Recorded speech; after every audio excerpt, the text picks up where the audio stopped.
Audio Jungle. Audio Jungle. Ternyata Pak Mahfud MD tidak gertak sambal, tidak hangat-hangat tai ayam, dan tidak ramai di awal, setelah itu senyap. Ternyata bukan itu tipenya. Pak Mahfud MD terus menindaklanjuti apa yang dia lakukan. Menindaklanjuti pertemuan dengan DPR ketika rapat dengar pendapat umum, dan setelah sekitar 11 hari ini ada hal-hal yang sudah dilakukan. Yuk kita simak apa yang dilaporkan Pak Mahfud MD. Penanganan transaksi keuangan mencurigakan dengan nilai agregat 349.874.108. Nah, dari video singkat jumpa pers yang dilakukan oleh Pak Mahfud MD bersama Sri Mulyani dan Ketua PPATK serta tim yang lain, ada 8 hal yang penting dari pertemuan itu. Yang pertama, ada data akurat. Pak Mahfud MD menyebutkan secara rinci agregat jumlah rupiah 349 triliun, berapa. Sangat rinci. Artinya datanya sangat akurat. Data akurat ini menunjukkan bahwa tim Pak Mahfud MD bekerja secara serius, bekerja bertanggung jawab, bekerja secara profesional. Dan data akurat ini tentu bisa di cross check dari berbagai pihak. Salut untuk Pak Mahfud MD berangkat dari data yang akurat. Sebaiknya memang para pejabat yang lain harus bersumber pada data akurat. Karena data akurat ini data otentik, data berdasarkan fakta, data berdasarkan kejadian nyata, data yang tertulis dan tidak bisa diubah-ubah lagi. Data akurat akan membawa kita pada tingkat keberhasilan yang tinggi. Kemudian yang kedua Pak Mahfud MD menunjukkan keselarasan kerja antara Menko Polhukam, Menteri Keuangan, PPATK, meskipun dalam cara penyampaian yang berbeda di rapat dengar pendapat dengan DPR di hari yang berbeda, Pak Mahfud MD menunjukkan tingkat keselarasan antara data yang disampaikan oleh Bu Sri Mulyani dengan data yang disampaikan oleh Pak Mahfud MD. Dan ini terjadi keselarasan. Mengapa? Karena keselarasan itu dibangun 5 kali rapat setelah dengar pendapat dengan dengan DPR pusat. Dengan 5 kali itu menandakan ada intensitas dan terjadi keselarasan. Tidak ada perbedaan data, fakta dari agregat yang dilakukan oleh Menteri Keuangan di hari sebelum Pak Mahfud MD melakukan pertemuan dengan DPR. Luar biasa.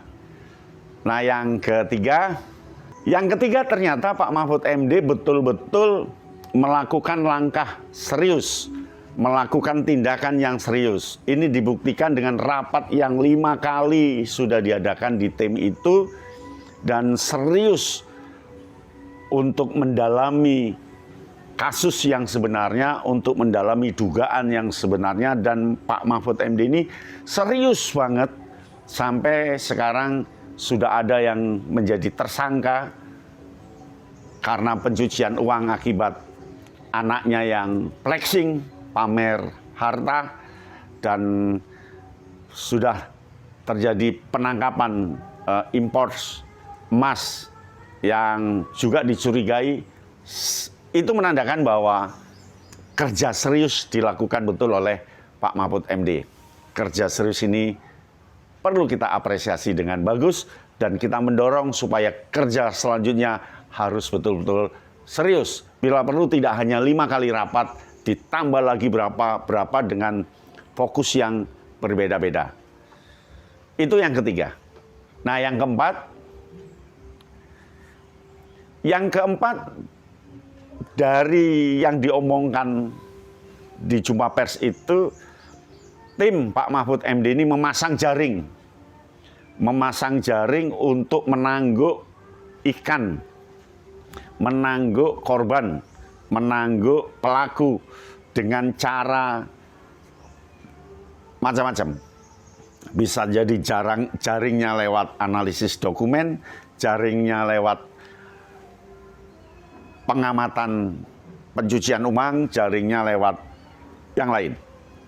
Yang jelas ada kesan Pak Mahfud MD dan kawan-kawan masang jaring supaya perjalanannya tidak sia-sia dan apa yang diincar sukses untuk mendapatkan siapa sebenarnya pelaku itu.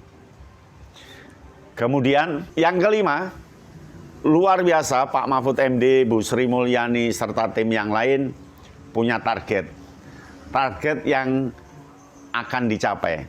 Targetnya adalah membongkar apa adanya dugaan pencucian uang yang dilakukan sejak 2009 sampai sekarang, dan membongkar habis tentu punya target. Dan target itu jangan terpengaruh oleh omongan-omongan yang menyinyiri tim ini, jangan terpengaruh oleh waktu, lakukan terus dengan tim itu. Luar biasa. Yang kelima adalah target. Yang keenam, dari jumpa pers yang disampaikan oleh Pak Mahfud MD, terlihat cara kerja. Cara kerjanya betul-betul berbasis tim, cara kerjanya berbasis data, cara kerjanya berbasis fakta pencucian uang, cara kerjanya berbasis praduga tak bersalah, dan cara kerjanya membangun jaringan supaya ada perasaan yang sama tentang begitu besarnya uang yang dicuci. 349 triliun bukannya sedikit. Sangat banyak, dan ini perlu terus diselidiki. Ya, cara kerjanya luar biasa, cara kerja yang penuh hati-hati, cara kerja yang terus didiskusikan lewat rapat-rapat, cara kerja penelitian detail, dan cara kerja progres. Nah, yang berikutnya, yang ketujuh, luar biasa Pak Mahfud MD memberikan on progress. Artinya beliau selalu melaporkan kepada masyarakat Indonesia tentang perkembangan kasus ini. Sehingga orang tidak lupa karena sudah terbungkus dengan berita baru yang lain. Dia terus mengawal sampai akhir ini seperti apa. Luar biasa, ada on progress. Saya pikir sudah 10 hari sudah hilang itu berita. Ternyata ditindaklanjuti dengan jumpa pers hari Senin yang lalu. Dan jumpa pers itu menunjukkan bahwa ada keseriusan di sana, ada perkembangan di sana, dan kita berharap 10 hari lagi juga ada laporan lagi secara umum sehingga masyarakat ikut memantau. Nah, yang terakhir dari yang diungkapkan tadi, ujungnya adalah ada hukuman bagi yang melakukan. Ada punishment bagi yang melakukan. Dan kita menunggu hukuman apa yang diberikan dengan kasus pencucian uang yang begitu besar. Kasus Sambo selesai setelah ada vonis. Kasus Teddy Minahasa selesai ketika ada vonis, meskipun mungkin ada tindak lanjut yang lainnya.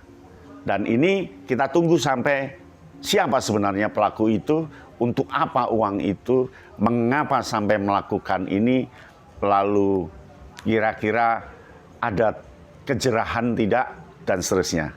Luar biasa, Pak Mahfud MD, salut. Sampai di sini, terima kasih. Salam Kayana Bintang. Audio Jungle.